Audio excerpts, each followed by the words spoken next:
우리 가운데 역사하시며 우리의 기도하는 것보다 더 응답하실 좋으신 하나님, 모든 영광과 존귀, 찬양과 경배를 받으실 하나님 앞에 함께 나와서 예배할 수 있음에 감사드립니다. 우리의 삶 가운데 내려주신 하나님의 크신 은혜를 다 헤아릴 수 없고 우리의 언어의 한계로 하나님을 다 표현할 수도 인지할 수도 없음을 고백합니다. 우리의 연약함을 아시는 주님, 지나온 한 주간의 삶을 주님께 내려놓습니다. 새로운 환경과 시험 기간을 치르며 애쓰며 지내온 4월 한 달의 시간 속에서 하나님을 진실히 따르지 못했던 저희들을 용서하여 주옵소서. 우리의 육신으로만 이 예배 자리에 있는 것이 아니라 우리의 마음과 생각, 우리의 영혼이 거룩하신 주님 앞에서 온전히 세워지게 하옵소서. 오늘 말씀 전해주시는 석세원 목사님께 은혜 더하여 주셔서 준비하신 말씀 잘 전하시도록 성령님 도와주시옵소서.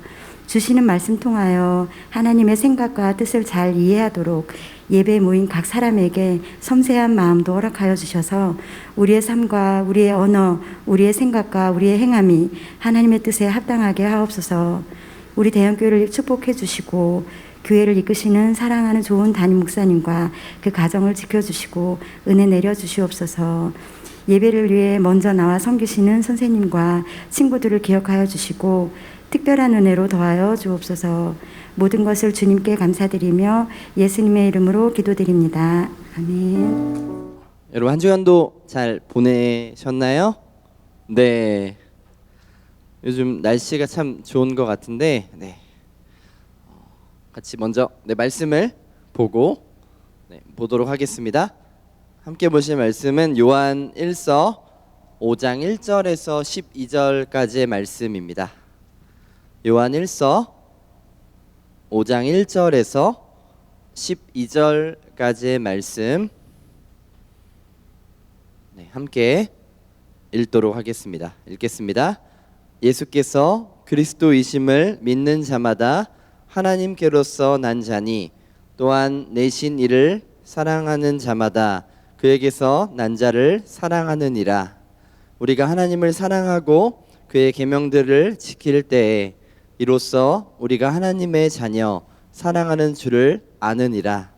하나님을 사랑하는 것은 이것이니 우리가 그의 계명들을 지키는 것이라. 그의 계명들은 무거운 것이 아니로다. 대저 하나님께로서 난 자마다 세상을 이기느니라. 세상을 이긴 이김은 이것이니 우리의 믿음이니라. 예수께서 하나님의 아들이심을 믿는 자가 아니면 세상을 이기는 자가 누구뇨? 이는 물과 피로 임하신 자니 곧 예수 그리스도시라. 물로만 아니요 물과 피로 임하셨고 증거하는 이는 성령이시니 성령은 진리니라. 증거하는 이가 셋이니 성령과 물과 피라. 또한 이 셋이 합하여 하나이니라. 만일 우리가 사람들의 증거를 받을진대 하나님의 증거는 더욱 크도다. 하나님의 증거는 이것이니 그 아들에 관하여 증거하신 것이니라. 하나님의 아들을 믿는 자는 자기 안에 증거가 있고 하나님을 믿지 아니하는 자는 하나님을 거짓말하는 자로 만드나니 이는 하나님께서 그 아들에 관하여 증거하신 증거를 믿지 아니하였습니다. 또 증거는 이것이니 하나님이 우리에게 영생을 주신 것과 이 생명이 그의 아들 안에 있는 그것이니라. 아들이 있는 자에게는 생명이 있고 하나님의 아들이 없는 자에게는 생명이 없느니라. 아멘. 오늘은 하나님을 사랑하는 사람이라는 제목으로 말씀을 전해보려고 합니다. 요즘 봄이 완연하게 다가와서 정말 날씨가 좋은데요. 저는 매일 아침 한 10분 정도 걸어서 출근을 합니다. 근데 출근할 때마다 드는 생각이 오늘은 어디론가 떠나고 싶다. 오늘은 좀 교회 밖을 벗어나서 나가고 싶다라는 그런 생각이 많이 드는 그런 계절인 것 같습니다. 근데 꼭 이렇게 날씨가 좋을 때 항상 하필 시험 기간이더라고요. 다음 주면 이제 대부분의 학교들이 이제 중간고사를 시작하게 되는데 여러분들 이렇게 전화를 하다 보니까 이제 고등학교에서 첫 시험에 대해서 많이 부담감을 느끼고 또한 새로운 학년에 있어서 마음에 분주한 마음, 준비되지 않은 그런 마음 때문에 참 어려워하는 친구들이 또 많이 있는 것 같습니다. 그런 부담감을 우리가 쉽게 떨쳐내긴 어렵겠지만 그 안에 우리가 서로 격려하고 위로하는 말을 하면 어떨까요? 옆에 친구들과 선생님들에게 이렇게 말해보도록 하겠습니다. 고마워, 행복해, 주 안에서 사랑해. 한번 해보도록 하겠습니다. 고마워, 행복해, 주 안에서 사랑해. 여러분, 지난 한 주간 살면서 이런 말 들어보신 적 있나요? 고마워, 행복해, 주 안에서 사랑해. 아니면 여러분이 직접 해보신 적은 있으신가요? 이렇게 말을 하는 게 때로는 낯이 간지럽고 그럴 수 있지만 듣고 있다 보면 우리의 마음이 따뜻해지는 것을 경험하게 됩니다. 말로 표현하지 않으면 알 수 없듯이 또한 사랑하는 마음을 말과 때로는 행동으로 표현하는 것이 우리에게 너무나 중요합니다. 여러분의 가까운 친구들이나 선생님들에게도 그렇고요. 또 누구보다도 부모님께 감사하고 고맙다는 그런 표현을 잘하고 있는지 우리의 모습을 돌아보기 원합니다. 여기 부모님의 사랑을 잘 표현하는 동물 하나가 있습니다. 바로 남극에서 유일하게 겨울에 그 추운 날씨에 알을 낳고 새끼를 기르는 황제 펭귄이라는 동물입니다. 이 빙판에서 사는 황제 펭귄은 가장 추울 때에 알을 낳습니다. 암컷은 한 개의 알을 낳는데 그냥 이 땅에 바닥에 알을 낳게 되면 바로 얼어버립니다. 그래서 암컷이 알이 얼어붙지 않도록 어디에 알을 낳냐면 수컷의 발등 위에 알을 낳습니다. 일단 알이 자기의 발 위에 놓이게 되면 이 수컷은 아기 황제 펭귄이 부화하기 전까지 무려 2달 동안이란 시간에 제대로 움직이지도 못하고 아무것도 먹지 못하고 알을 발등위에 품은 채 서 있습니다. 때로는 엄청난 추위와 강풍에 자신의 체온을 유지하기 위해 그저 몸을 조금씩 빙빙 돌리면서 알이 깨지지 않을까 하는 그런 마음에 살금살금 그렇게 몸을 돌리며 추위와 강풍을 버텨냅니다. 2달 동안 먹는 것 하나 없이 그저 수분을 보충하기 위해 잠깐 눈을 먹는 것 외에는 아무것도 먹지 못하기 때문에 체중이 무려 40%까지 감소하게 됩니다. 그렇게 2달이 지나서 알이 부화되면 수컷은 먹이를 찾아러 나갔던 암컷과 교대하고 바다로 나가게 됩니다. 그런데 이 수컷들이 2달 동안 아무것도 먹지 못했기 때문에 그중 일부는 바다로 나가다가 기운이 없어 죽기도 하고 다른 맹수의 손에 쓰러져 죽기도 합니다. 이처럼 동물이든 사람이든 자녀는 부모에게 엄청난 사랑을 받으며 자라갑니다. 도저히 갚을 수 없는 사랑을 받는 것이죠. 그런데 성경은 우리가 하나님의 자녀라고 이렇게 말합니다. 동물과 사람도 자녀에게 주는 그 사랑이 너무나 큰데 하나님이 우리에게 주시는 그 사랑은 과연 얼마나 크게 우리에게 다가올 수 있을까요? 여러분, 하나님의 자녀라는 것이 우리에게 어떠한 의미가 있냐면 그것은 하나님의 사랑을 받았다는 것입니다. 함께 따라해 보도록 하겠습니다. 하나님의 사랑을 받았다는 것입니다. 요한일서 3장 1절의 말씀에 보면 이렇게 말합니다. 보라, 아버지께서 어떠한 사랑을 우리에게 주사 하나님의 자녀라 일컬음을 얻게 하셨는고 우리가 그러하도다. 그러므로 세상이 우리를 알지 못함은 그를 알지 못함이니라. 성경은 그리스도인의 신분에 대해서 그리스도인이 어떠한 지위를 가지고 있는지에 대해서 다양하게 말합니다. 성도라고도 말하고요. 그리스도인의 군사, 그리스도의 대사, 친구 등 다양한 표현을 사용합니다. 근데 오늘 본문에서 우리를 하나님의 자녀라고 말씀하고 있는 것이죠. 그런데 하나님의 자녀가 되기 위해서 우리가 해야 할 것은 과연 무엇일까요? 보통은 어떤 노력을 해야 하고 뭔가 열심히 해야 된다라고 그렇게 우리에게 말할지 모릅니다. 그런데 하나님의 자녀가 되는 것은 거기에 이유는 먼저 하나님의 놀라운 사랑이 있었음을 우리는 고백해야 합니다. 1절 말씀을 다시 한번 보면 이렇게 말합니다. 사도 요한이 하나님의 자녀가 된 것이 스스로가 너무나 기쁘고 감사한지 감탄하면서 말하고 있는 것이죠. 빨간색 부분에 나와 있는 것처럼 보라, 그리고 우리가 그러하도다 라고 말하며 감탄문을 사용한 것을 우리가 볼 수 있습니다. 여러분이 감탄문이라고 하는 것은 언제 사용하냐면 어떤 일을 직접 경험하고 그 이후에 어떠한 마음을 느꼈고 어떠한 감정이 제 안에 있다라고 여겨졌을 때 그때 감탄문을 사용합니다. 다시 말해서 오늘 요한일서를 지은 이 사도 요한은 우리가 하나님의 자녀가 된 것이 얼마나 놀라운 사랑을 받은 것이냐, 이것에 대해서 우리에게 말해주고 있는 것입니다. 우리가 얼마나 큰 하나님의 사랑을 받았는지 알기 위해서 우리가 생각해 봐야 할 것은 우리가 하나님을 사랑받기 이전에 어떠한 존재였는지를 알아야 한다는 것이죠. 여러분, 제 아무리 크고 오래된 나무라고 할지라도 멋지게 꽃이 피고 아름다운 열매를 맺는 나무라고 할지라도 그 나무와 뿌리가 잘라져서 분리시켜졌다면 그때부터 그 나무는 그저 죽은 나무라고 말할 수밖에 없습니다. 우리는 죄로 인해 하나님과 분리된 사람들입니다.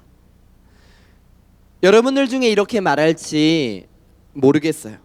내가 무슨 죽을 만한 죄를 지었다고 그래라고 말할 수 있습니다. 아니면 아담의 죄가 대체 나랑 무슨 상관이 있기에 내가 죄인이라고 불리냐라고 그렇게 말할지도 모릅니다. 그런데 아담과 하와가 지은 죄를 생각해 보면 그것을 한마디로 말하면 하나님이 하나님 되심을 무시한 죄입니다. 같이 한번 따라해 보도록 하겠습니다. 하나님이 하나님 되심을 무시한 죄, 이것이 바로 아담과 하와가 지은 죄입니다. 이처럼 하나님께서 주인 되시는 삶을 버려버리고 내가 주인 된 삶을 선택한 것이 바로 우리가 지은 죄입니다. 아담 이후로 태어나는 모든 사람들은 스스로 주인이 되는 삶, 스스로에게 소망을 품는 삶을 살아가는다고 말하고 있는 것이죠. 이것을 나무로 비유하면 스스로 뿌리를 잘라낸 것과 같습니다. 뿌리가 잘려진 나무는 아무리 크고 오래되어도 죽은 나무, 이러한 상태가 바로 우리의 상태였다라고 오늘 말씀에서 말하고 있습니다. 그런데 하나님께서 그분의 아들 예수님을 우리 가운데 보내주셔서 우리가 받아야 할 그 죄를 마땅히 죽어야 할 그 죽음을 대신 받게 하시고 우리를 하나님께 연결된 자로 만들어 주셨다라는 것이죠. 여러분, 이것이 우리가 하나님의 자녀된 것에 대한 모습입니다. 우리가 한 것은 아무것도 없고 그저 도무지 받을 수 없는 그 사랑을 받았다라고 말하고 있습니다. 그렇게 우리가 하나님의 자녀가 된 것은 그저 말뿐이 아니라 그것을 내 마음속에 깊이 묵상하고 생각할 때 매일 하나님 앞에 감사하며 기쁨의 고백을 드릴 수밖에 없는 이유가 바로 여기에 있습니다. 여러분은 하나님의 자녀가 된 것에 감격하며 살아가고 있나요? 네. 그저 감격하지 않고 기억하지 못하며 살아가는 우리의 모습이 너무나 많습니다. 하나님의 자녀된 은혜를 날마다 고백하고 살아가는 사람들, 삶의 모든 영역에서 하나님의 하실 일들을 기대하며 살아가는 우리의 모습이 되시기를 예수님의 이름으로 축복합니다. 여러분, 사랑의 사도라고 불리고 있는 이 사도 요한이 이 요한 1서를 쓰면서 계속해서 우리에게 말씀해 주고 있는 것이 하나가 있습니다. 그것은 하나님의 사랑을 받으며 우리가 살아간다면, 즉 예수님 그리스도를 믿는 자들은 그 안에 영원한 생명, 즉 영생이 있고, 그 영생을 가진 사람은 바로 하나님의 사랑을 표현하는 자로 살아간다라는 것입니다. 즉 예수 그리스도를 믿는 자는 영원한 생명이 있고 또한 영생을 가진 것을 표현하며 그 사랑을 표현하며 살아간다라는 그러한 진리를 우리에게 말씀해 주고 있습니다. 여러분, 오늘 말씀에서 하나님의 사랑을 알고 또한 거기에 반응하며 하나님을 사랑하는 자들에게는 어떠한 특징이 있는지 두 가지로 우리에게 설명해 주고 있습니다. 먼저는 이렇게 말합니다. 하나님을 사랑하는 자의 특징은 세상을 이기는 믿음을 소유하며 살아갑니다. 같이 한번 따라해 보도록 하겠습니다. 세상을 이기는 믿음을 소유하며 살아갑니다. 여러분, 우리는 흔히 지금 우리가 살고 있는 시대가 이 성경이 쓰여졌던 이 초대교회 시대보다는 예수 믿는 것이 편하다고들 그렇게 말합니다. 교회를 나오고 신앙생활을 하는 것이 그래도 예전보다는 편하지라고 말하고 있는 것이죠. 왜냐하면 당시 로마 제국의 박해는 너무나 극심했습니다. 예수님을 믿는다고 고백하면 언제 사자의 밥이 될지, 콜로세움이라고 하는 그런 원형 경기장에서 수많은 관중들의 조롱을 받으며 끔찍하게 죽어갈지 몰랐기 때문입니다. 지금 우리가 아무리 예수님을 믿는다라고 말할지라도, 열심히 주님을 섬긴다고 말할지라도 이 성경이 쓰여질 때처럼 죽음의 위협도 어떤 박해와 핍박도 당하기는 어렵다고들 말합니다. 물론 그 당시의 박해와 핍박에 비하면 우리가 사는 시대는 강도는 약할지 모르지만, 그러나 우리가 사는 이 세상에 수많은 눈에 보이지 않는 핍박과 박해가 존재합니다. 초대교회처럼 극단적이고 공포스러운 그런 박해와 핍박은 아니지만 방식만 변했을 뿐 우리 시대에도 나름대로 예수님을 믿는 것이 쉽지 않은 그러한 시대임을 우리는 분명히 기억해야만 합니다. 그렇다면 요즘 시대의 박해와 핍박은 무엇일까요? 교회를 못 가게 하는 것일까요?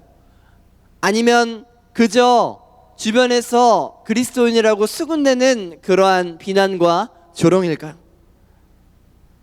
그런 것도 분명히 있겠지만 하나님을 온전히 바라보지 못하게 하는 수많은 방해물이 있다라는 것입니다.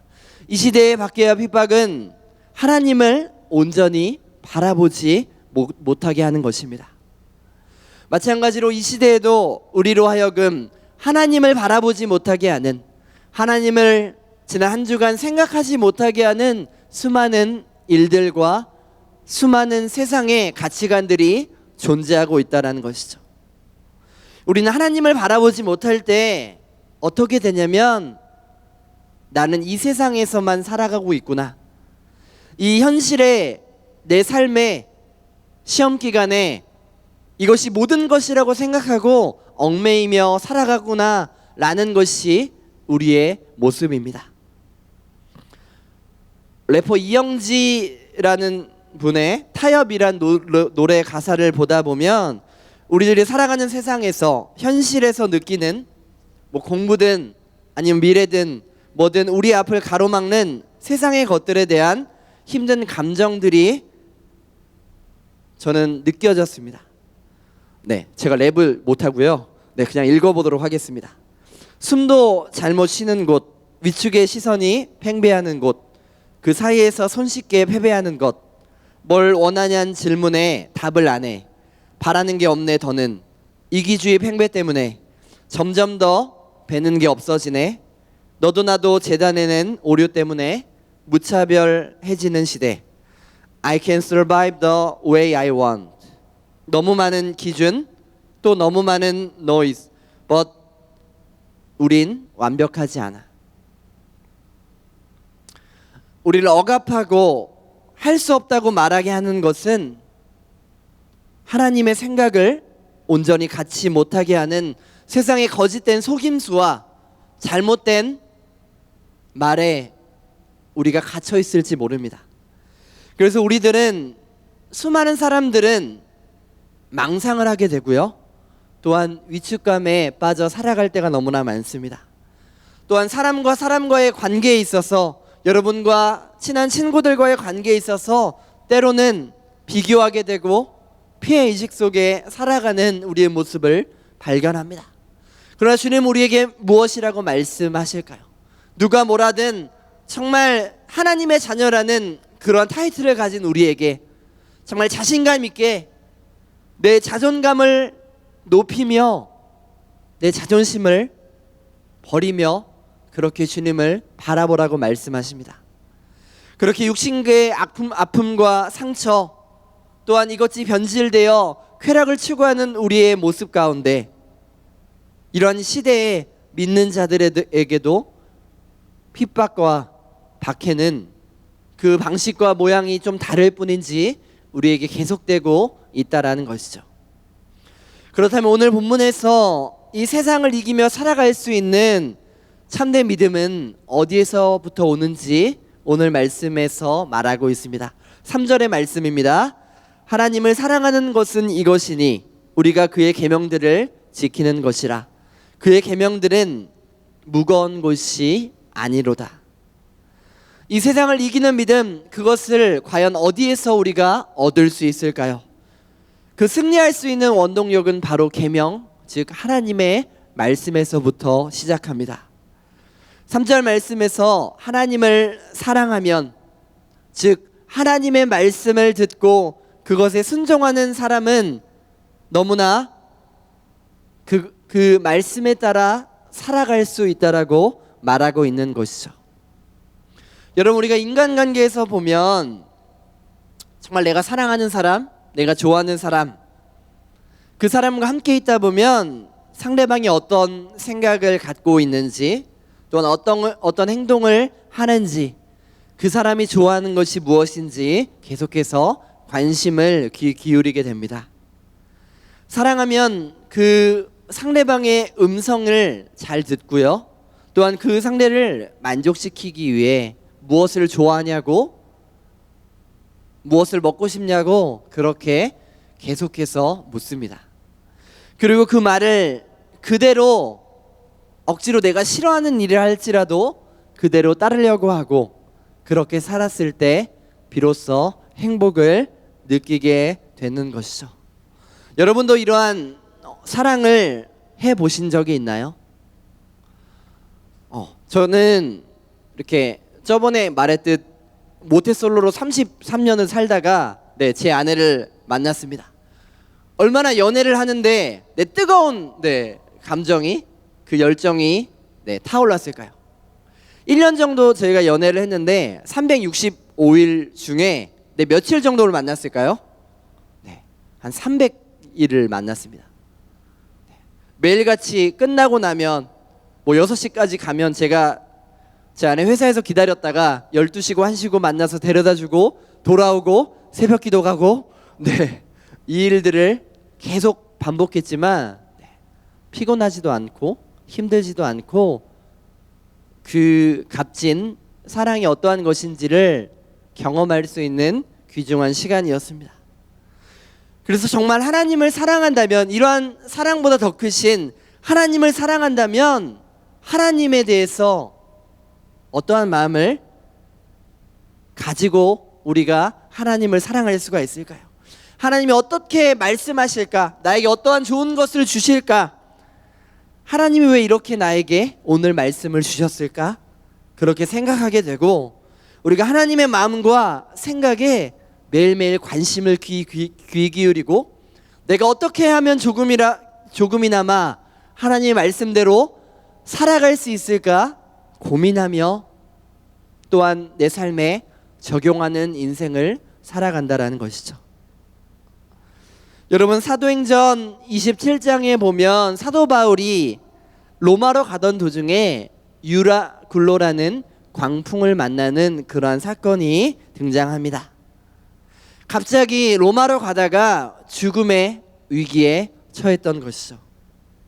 그런데 바울이 그 고난과 핍박을 이기고 세상을 감당할 수 없는 믿음을 발휘하게 됩니다. 결국에는 하나님을 붙들고 승리할 수 있었다라는 것이죠. 그 원동력이 어디에 있냐면, 그 이유가 어디에 있냐면 그것은 바로 주님의 말씀을 들었기 때문입니다. 사도행전 27장 23절에 보면 이렇게 말합니다. 나의 속한 바 곧 나의 섬기는 하나님의 사자가 어젯밤에 내 곁에 서서 말하되. 여기서 우리가 알 수 있는 것은 과연 무엇일까요? 이 말씀을 통해 우리가 알 수 있는 것은 하나님께 속한 자는, 하나님을 사랑하고 하나님으로 인해 기뻐하는 자는 그분의 곁에 서 있는 자이며 그분의 음성을 듣는 사람이라는 것입니다. 그 결과 바울은 혼돈에 빠져 있고 함께 이 배에 탄 수많은 사람들에게 이렇게 위로하고 있습니다. 27장 25절의 말씀입니다. 그러므로 여러분들이여 안심하라. 나는 내게 말씀하신 그대로 되리라고 하나님을 믿노라. 지금 커다란 풍랑이 우리의 인생 가운데 찾아왔습니다. 이제는 내가 죽겠구나.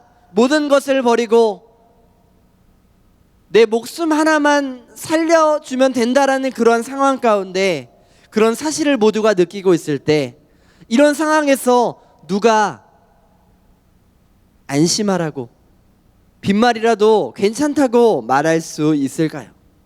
누가 위로할 수 있고 누가 소망의 말을 할 수가 있을까요? 오직 하나님의 말씀을 믿는 자, 하나님의 위로를 경험한 자, 그분의 뜻대로 이루어질 것을 확신하며 나아가는 사람들에게만 이러한 위로의 말을 건넬 수 있고 이런 위로의 말을 할 수 있다라고 말하고 있습니다. 여러분은 풍랑이 치는 바다와 같이 하루에도 수십 번 우리의 마음이 오르락내리락 하면서 그렇게 살아가고 있지는 않나요? 그때 여러분이 무엇에 집중하고 있는지, 무엇을 바라보고 있는지, 어떠한 마음이 여러분을 지배하고 있는지 잘 한번 생각해 보시기 원합니다. 진정으로 주님을 사랑하고 그분의 말씀에 귀 기울임을 통하여 하나님 우리에게 주시는 말씀을 통해 참된 평안이, 주님이 주시는 은혜가 여러분 가운데 있기를 예수님의 이름으로 축복합니다. 하나님을 사랑하는 자의 두 번째 특징은 영생에 감사하는 삶을 살아간다라는 것입니다.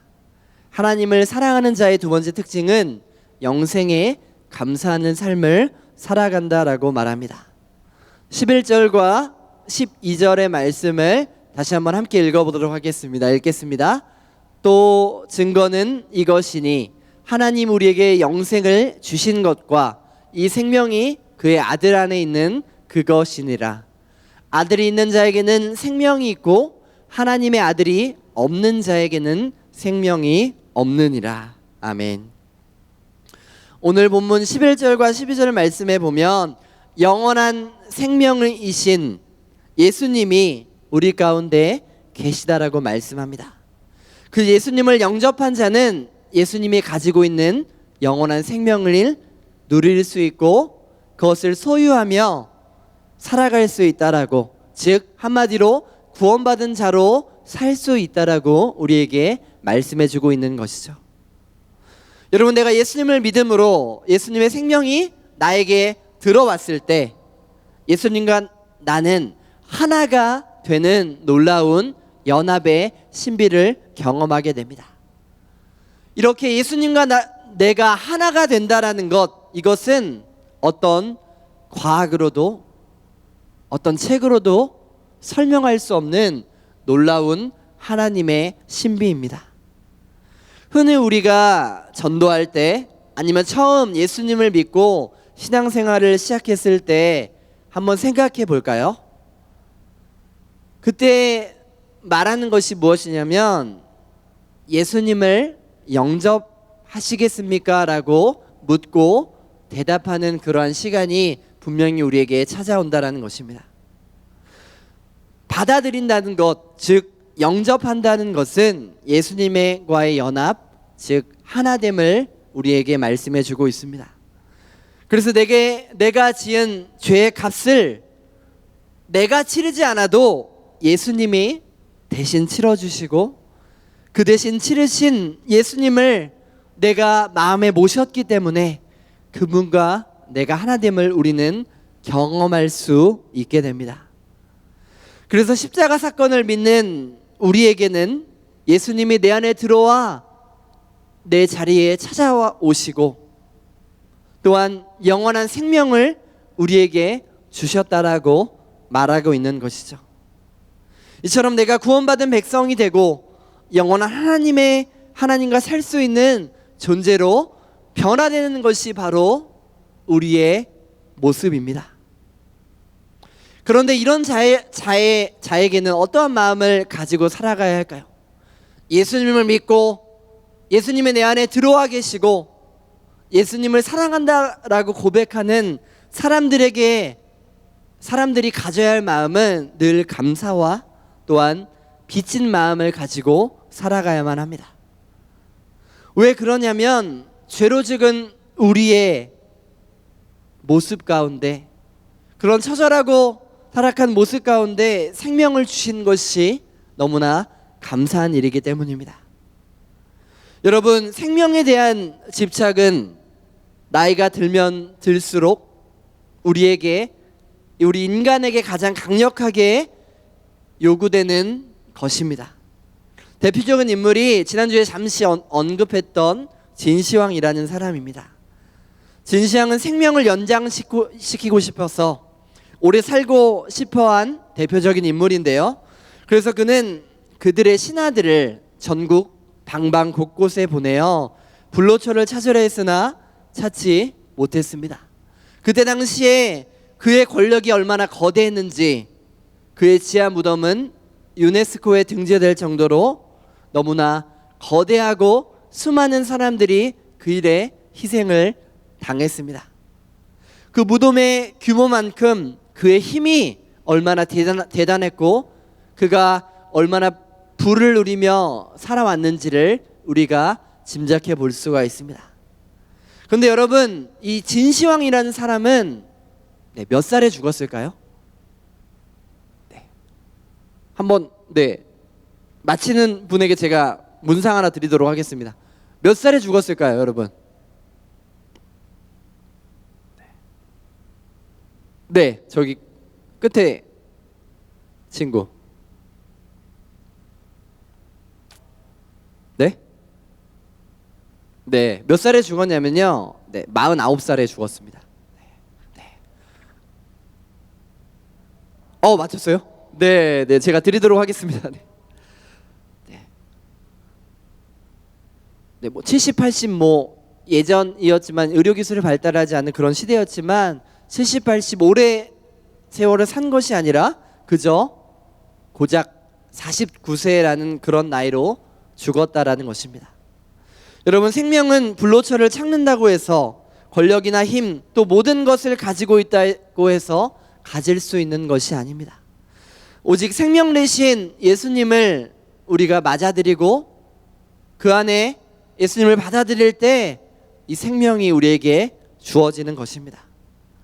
인간 스스로가 절대 가질 수 없는 이 생명을 우리 하나님을 내게 아무런 값없이 주셨습니다. 스스로 얻을 수 없는 것을 받은 것, 내가 아무리 노력해도 가질 수 없는 것을 가르쳐 우리는 은혜라고 말합니다. 우리에게는 그 생명을 주심을 십자가에서 완성하신 예수님께 그런 빚진 마음과 감사를 가지고 주님 앞에 매일같이 나아가야만 합니다. 그래서 은혜를 받은 자는 날마다 감사함과 그런 빚진 마음을 가지고 그것을 어떻게 하면 갚을 수 있을까? 어떻게 하면 주님 앞에 나의 가장 귀한 것을 내어 드릴 수 있을까? 그렇게 살아갑니다. 우리가 은혜를 갚는 길은 과연 무엇일까요? 그것은 하나님의 사랑을 느끼고 말씀을 붙들고 살며 세상 가운데 승리하는 삶, 또 주님이신 그 사랑을 흘려보내는 사랑을 사는 삶임을 우리가 기억하기를 원합니다. 이제 말씀을 정리합니다. 여러분, 우리는 하나님의 사랑을 경험하고 또 사랑이 우리 마음속에 가진 그러한 사람입니다. 그 사랑을 때로는 의심하거나 아니면 왜곡하지 않기를 원합니다. 그 어떤 것으로도 끊을 수 없는 사랑에 대해서 그러한 믿음이 저와 여러분 가운데 있기를 소망합니다. 그래서 그 사랑에 힘입어 하나님을 누구보다 사랑하고, 그래서 말씀에 순종하며 주님이 주시는 참된 은혜를 누리며 살아가기를 원합니다. 처음에 말했듯 그 황제 펭귄이 자신의 자녀를 위해서 자신의 죽음을 불사하고 그의 시간들을 견디고 고통했던 것처럼 예수님의 죽으심과 부활이 하나님의 자녀되었다는 것이 우리에게 어떠한 의미로 다가오는지 다시 한번 기억하며 하나님의 자녀라는 사실에 대해서 그 구원의 감격을 누리며 살아가는 이번 한 주간이 되시기를 예수님의 이름으로 축복합니다. 이 시간 함께 찬양하고 기도하기 원합니다. 함께 찬양하실 때 우리 가운데 주시는 은혜가 참 큽니다. 그러나 우리가 특별히 이 시험 기간 가운데 다른 것에 갇혀서 살아갈 때가 너무나 많습니다. 주변에 보이는 환경 때문에, 그런 상황 때문에 어려워하고, 주변 친구와 때로는 비교하고, 때로는 부모님께 불만하며 살아가는 것이 우리의 모습입니다. 그러나 하나님이 우리 가운데 나와 연합된 모습으로 살게 하신 것, 그것이 우리 가운데 가장 우리에게 주신 그 사랑이고 은혜이기에 그 사랑에 감사하며 살아가기를 소망하며 하나님께 이 시간 함께 찬양하며 나아가도록 하겠습니다. 내가 누려왔던 모든 것들이, 내가 지나왔던 모든 시간이, 내가 걸어왔던 모든 순간이 당연한 것 아니라 은혜였소. 아침 해가 뜨고 저녁에 노을, 봄의 꽃향기와 가을의 열매, 변하는 계절의 모든 순간이 당연한 것 아니라 은혜였소. 모든 것이 은혜, 은혜,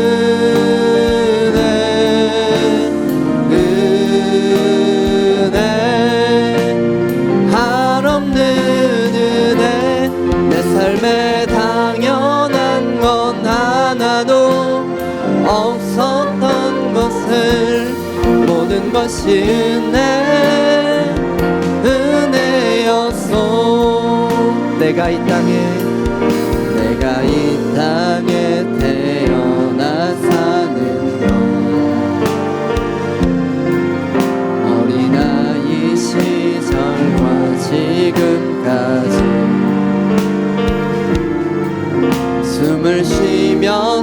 살며 금을 구는 삶 당연한 건 아니라 은혜였어. 내가 하나님의 자녀로 살며 내가 하나님의 자녀로 살며 오늘 찬양하고 예배하는 삶 복음을 전할 수 있는 축복이 당연한 건 아니라 은혜였어. 모든 것이 은혜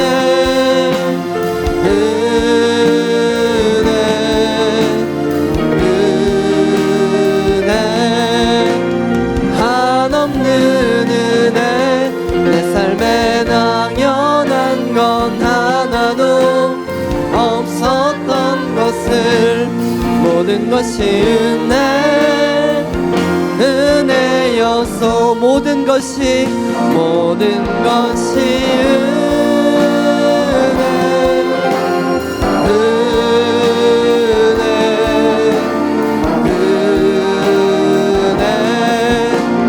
한없는 은혜 내 삶에 당연한 건 하나도 없었던 것은 모든 것이 은혜였소. 이 시간 함께 기도하기를 원합니다.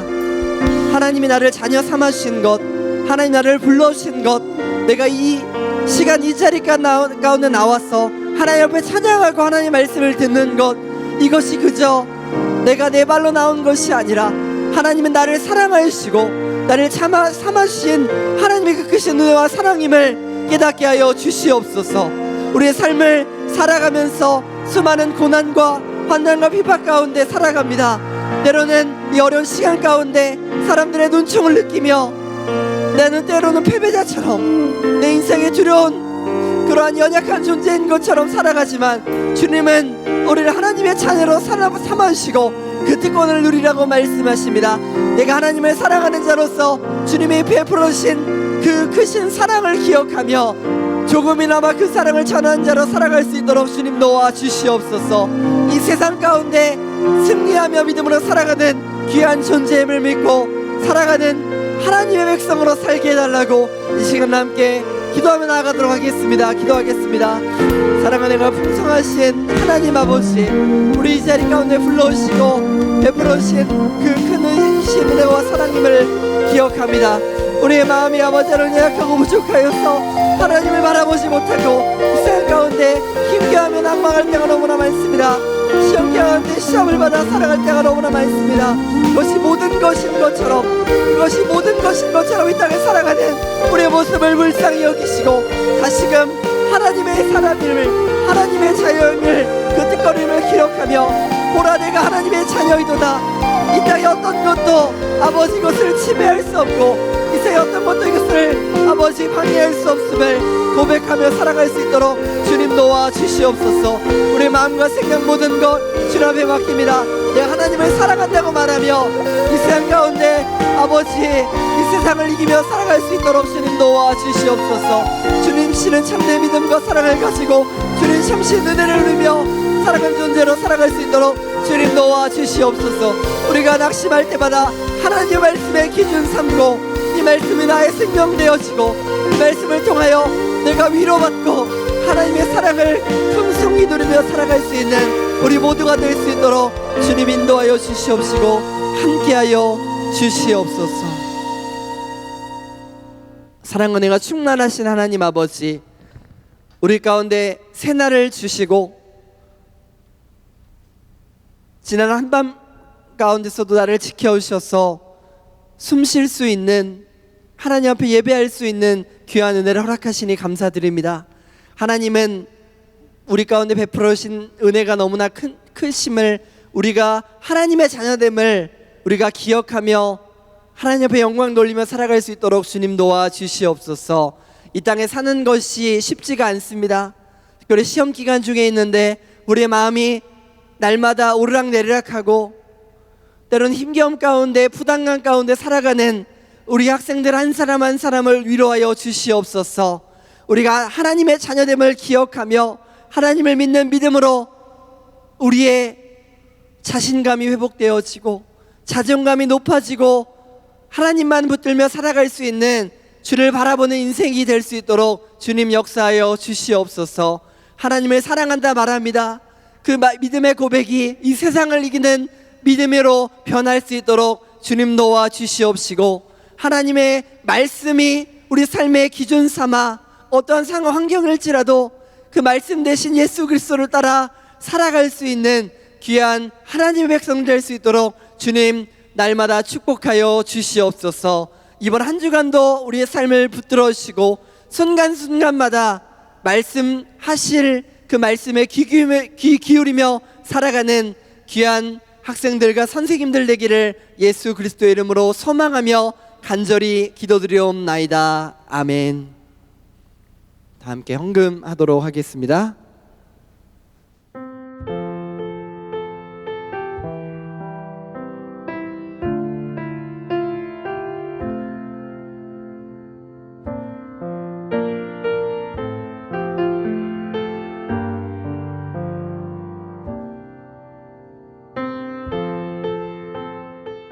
사랑하는 가 풍성하신 하나님 아버지, 지난 한 주간도 저희의 삶을 지켜주시고 그 은혜에 감사하며 주님 앞에 귀한 예물을 드렸습니다. 주님 드린 손길 한 사람 한 사람 기억하여 주시고 날마다 주님이 간섭하여 주시고 보살펴 주시고 위로하여 주시옵소서. 주님 주신 기쁨 가지고 주님 사랑하는 마음 가지고 온전히 드린 그 귀한 예물 기뻐 받아주시고 이 예물이 쓰여지는 곳곳마다 예수 그리스도의 향기가 넘쳐 흐를 수 있도록 주님 인도하여 주시옵소서. 귀한 것 드림에 감사드리며 살아계신 예수님의 이름으로 기도드리옵나이다. 아멘. 축도하겠습니다. 지금은 우리 구주 예수 그리스도의 은혜와 하나님 아버지의 크신 사랑하심과 성령님의 임재 위로 교통하심이 하나님을 사랑하는 자처럼 날마다 하나님의 귀한 자녀로 살아가기를 원하는 우리 귀한 고등부 학생들과 선생님들 위해 이제로부터 영원토록 함께 있을지어다. 아멘.